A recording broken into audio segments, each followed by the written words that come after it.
does that portray to the audience or the judges at that stage? I mean, obviously, right? I mean, it's a rhetorical question.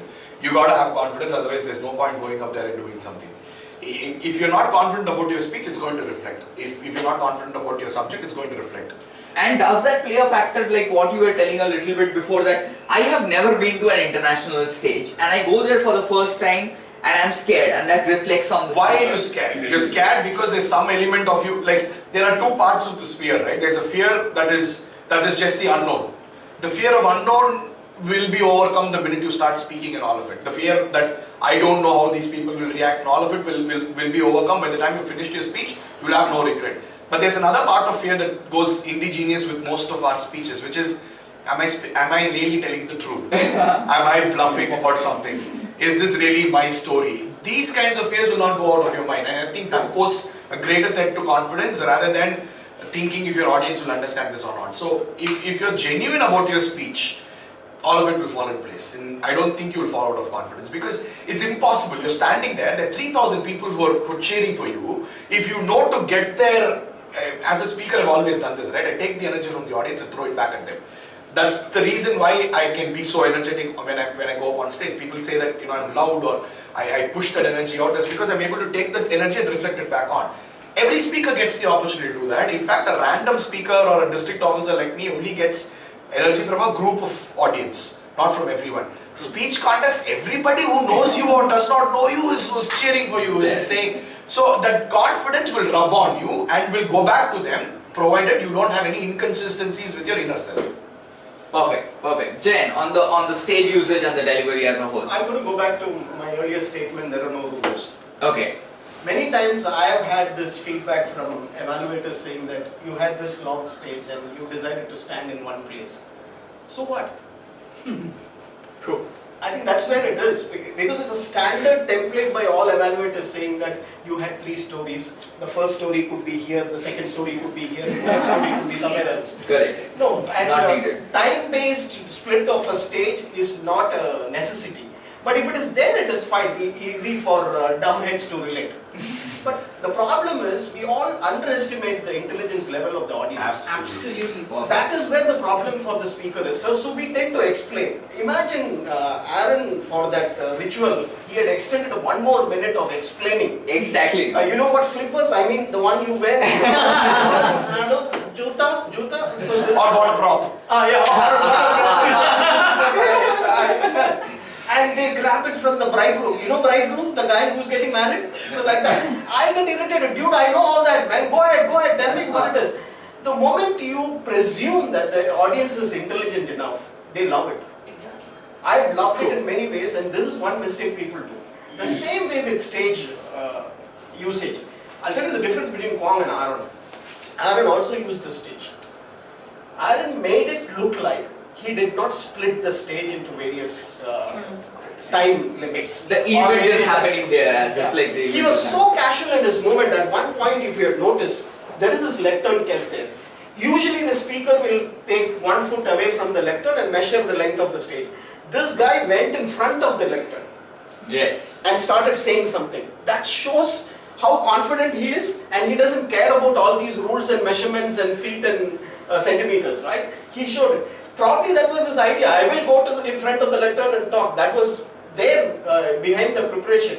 But it looked very simple, genuine. Yeah. Same with the second speaker, the lady, Luisa.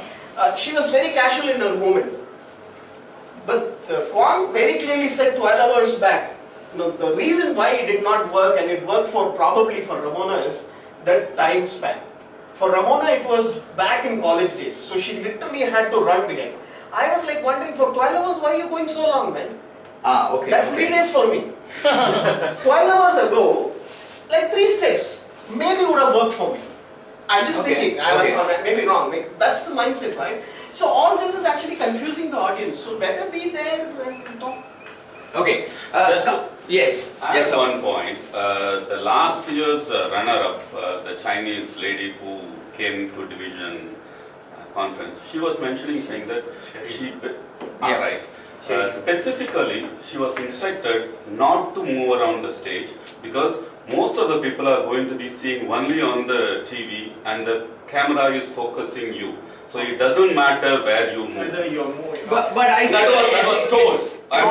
yeah, true. She explained that during this thing. See, it's very personal also because let's say Sherry, being the small stature that she is, if she wants to take a lot of steps, it's going to look like she'll only have to run to do it in that time and all of it. So all of this is very personal, right? I mean, if it warrants in your speech, if you can do it, if you have the physical strength to achieve that distance on the covering the stage and all of it, do it. On a little bit same note but on a different aspect, I was having a long conversation with Louisa and she thinks that because she did not look at the left side of the audience too much, because she didn't go to the left side of the stage too much, it played as a factor of her coming second. That was one of the big feedback she received on there, it seems. And we were having this conversation. Sasta, you being at the international forum, at the international conference, how much do you think these small factors play as an actual factor of behind the speech, or it doesn't matter? I'm going to sound very philosophical or Gyanish, okay? If Shubh was in the audience, he'd probably be analyzing, why is she not looking on the left? Why is this person not looking at the right? I'm not that kind of a person, right? I'm immersed myself into the speech. If I like the speech, I like the speech. If I don't, then I sit and think what's going wrong or not. I don't have a checklist like Teaching to measure the angle. right? So, Shubh is a more analytical person. Shubh has more criticism, positive, negative, all of it in his mind. So, the way he looks at something is very different, right? So, when you're looking at something like that, you obviously will seek results like that. I'll take a quick dip at Olympics, right? Who's this guy? Usain Bolt. Usain Bolt always comes first and there is always 3 guys who come behind him. There are 3 guys who in many Olympics have come second, third, fourth, second, third, fourth, second, third, fourth.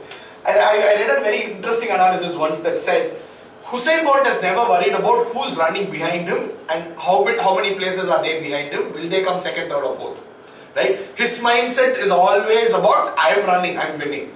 The 3 guys, unfortunately, because they've been there, every year they are thinking, or every 4 years they are thinking, how can I cross him?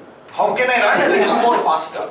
So what Louisa is doing is typically that, right? I mean, she's now that she's come second and she's so close and she's thinking coming here is going to be impossible next year. She's obviously looking at everything that is missed out. But anyone who comes first, did they achieve the criteria or not, you go and ask them, they're not going to be worried about what else could I have done. Right? So I think it's your mindset. I mean, if you want to be a Usain Bolt, you be a Usain Bolt, don't worry about if you're coming, who's coming behind you, how much distance are they, oh he's inching so much closer to me, I need to inch so much more away, is not a thought that Usain Bolt has. So I think But Louisa is just probably trying to see what went wrong. And so the stage plays a very vital role on your mindset preparation. Okay. We had this 120 feet stage on Ovation 2019. I even don't know that until the Saturday night, where the Sunday morning ISC was there. Correct. I didn't even know that I'm going to give the restricted stage to the contestants. don't give reason, Satish. Restricted. So restricted stage. Looking at the no zooming criteria for regional quarterfinals, sending the video of the winner for district ISC, and we set such a way with an elevated video recording and everything. We found we can't give you this 120, we can't give 60.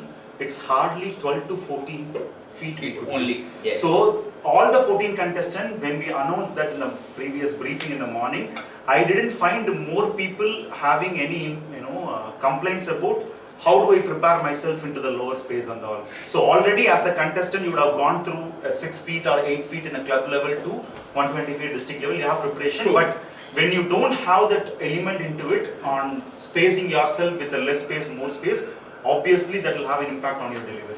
Correct. Not that I am not blaming Satish for this. One final You should. One final comment, Yes. Louisa to win the next year, like Usain Bolt, she needs some steroids for next year. Some? Steroids. Okay. Okay. Coming back to Satish's thing, I'm not saying that I'm not blaming him for what he did. Again, it was not, in fact, not that the contestants were not upset about it. And in fact, I remember talking to Jayan and Sasta both that in my speech, how do I cover such a big space? And I was happy that it has been restricted. Whereas I could see clearly that a lot of people who had that mindset that I'll do this, they were upset that they now have to do it in a confined space. In fact, Michelle went out of the camera, this thing, and spoke. All that thing happened. But again, I think at the end of the day, if you can do that confidently, if you can show that you are very comfortable within whatever space you are using, it's perfectly fine. Like you said, when Kwan walked, it looked a little too much. That is why it did not work. Whereas when Aaron was doing it, he was doing it very confidently on the stage, and it was very comfortable. That's why it worked, right? Any questions from the audience to the panel? Anything else that we have not covered? Shiva. One thing that I wanted to ask both Sasta and Jain was, both Aaron and Kwang are they're back in the stage finals for the second or third time. So Aaron in particular, compared to his last speech, which had a huge title, I felt that was the most serious speech. And this year I saw he kind of reinvented himself, being a bit more humorous. He was more connected with me this year compared to last year. Whereas Kwang, I've been a huge fan of Kwang, but his last three speeches felt same, and there was a specific style that is associated with Kwang. Same thing what Sasta was saying, yes. How important is it for speakers to reinvent themselves each year, or how important is it to stick to a particular style that you have? So, how does a speaker... It's like shooting in the dark, right? I mean, if I was blindfolded and I was shooting at a target, and if one arrow went and fell on the target, if I'm rejoicing, that's exactly how I look at people who don't come prepared to a contest. Rather, there are people who keep reinventing themselves every year. That, like Dhananjay, I've said this story many times, right? Now that the Mangalyaan movie came, you all know how that degree tilt was done over many years to push it into orbit in a cheaper and a cost-effective way than what NASA was doing. Very similarly, Dan would only correct one aspect of himself every year. And I remember this, I did not even know Dan so personally, but I was there in Cincinnati when he spoke. He came second in the semi-finals. I cried, without my knowledge, I had a tear. And I ran up to him and I said, you did great, Dan, it's okay, I think next year you can do it. He said, cool buddy, don't worry, I mean, cheers, don't worry about it. I think I found out one more thing that I need to change. I'll crack this next year. He cracked it next year. And when he walked away from me, he was actually becoming smaller in size when he walked away from me in that long corridor, but his statue became bigger and bigger in front of me. It's that one small aspect that you tweak every year that you do, rather than there are a few people who had some kind of opportunity, luck and hard work that brought them to the stage, but they're doing the same thing hoping that one day my blind target will be hit. So you have to change yourself, you have to reinvent yourself. Otherwise you're losing time. Jen, you want to add anything? Yeah, I think there are two aspects for every individual. One being serious and another being humorous. We all are. Just that we choose an atmosphere which is apt. I don't go to a funeral and crack a joke. Never. Right? Maybe at my own funeral I will probably do that. So that is where it is. Aaron is both funny and serious. And we all are. That is why many of us participate, many of you participate in ISC and humorous. Because you think that you have it in you. But the question is, are you genuine on the stage or not? I'm not a humorous guy, but I want to crack some humor, and I appear very fake on stage. I will lose it. True. And I have one observation about these African Americans. If you look at Mark Brown, all those people, they let themselves out completely just to do justice to what they are doing. None of the other people can do that. Jain, quickly adding on to you, there's a very famous thing, right? A joker or a joker is far better than us as public speakers at any point in time, because he will do absolutely everything to make you laugh and make you smile. That's why he goes the extra mile, and I think people who captured that have taken it up. Absolutely. So that is something that I really appreciate about, especially African Americans. But there's a lot to learn about being dignified and shameless at the same time on the stage. Absolutely. Super. One last question from the audience if we have any, otherwise we'll close this discussion. Yes, Anirudh. Revisiting the same thing, we had the Sergeant at Arms say what this was for. I agree that a speech need not be like this. Other than just blindly winning the contest, does the contest actually stand for something more? Say for example, do speakers, there was this trend earlier where Toastmaster speakers they start giving public speeches everywhere. Probably that might change in the future, or how maybe they start doing reviews of things online. They just use their skill for something else. What does it currently stand for? What do you think it currently stands for? I have to answer this question. I have to answer this question. I think this is because they were speaking on this things is a of basic peace. dilemma that every member goes through when they come into Toastmasters. They get bitten by this Toastmasters bug, and then they're suddenly giving speeches, they're suddenly doing a lot of things, and then they go out of their way, spend for the organization, fight for the organization, fight with people in the organization, spend against people in the organization, elections and contests, and it happens, right? It happens to all of us. But I want you to quickly think of this. How many of you remember this name, Ryan Avery? Ryan Avery. He was one of our contestants before. How many of you remember this name, Brazilian? Yeah, He was again another world champion before. Where are these two people now? Probably not active in Toastmasters or public speaking, but they've achieved that milestone. A lot of us want to go up to the public stage because of the fame, obviously. But are we doing it for a particular reason is the question I'm asking, because someone like Dan wanted to achieve it because it would change his life. And I know how he was struggling for a career in Sri Lanka in training and how he could never become international despite the standards he had. The minute he cracked the World Championship of Public Speaking, he skyrocketed. I think he does like a 1 hour session for $6,000 or something these days, right? General Motors will hire him 6 months in advance for their annual general body meeting, right? Katani works in an organization, does not do speaking professionally, but loves going and talking to people because he's an introvert otherwise. He needs that stage and that appreciation for him to talk, right? He does it. Very similar to people like Mark Brown or Jim Key and all of them. They all have a different life, but they enjoy doing something else. When you confuse both of this, and when you don't have a purpose behind doing what you're doing, especially in Toastmasters, right? If you don't understand what you're taking back from Toastmasters into your life, and you're so obsessed with it, and because of that obsession, you fuel yourself, you put all the effort, and you spend money and go and stand for a contest or an election, at the end, you will feel so devastated because that purpose has not been achieved.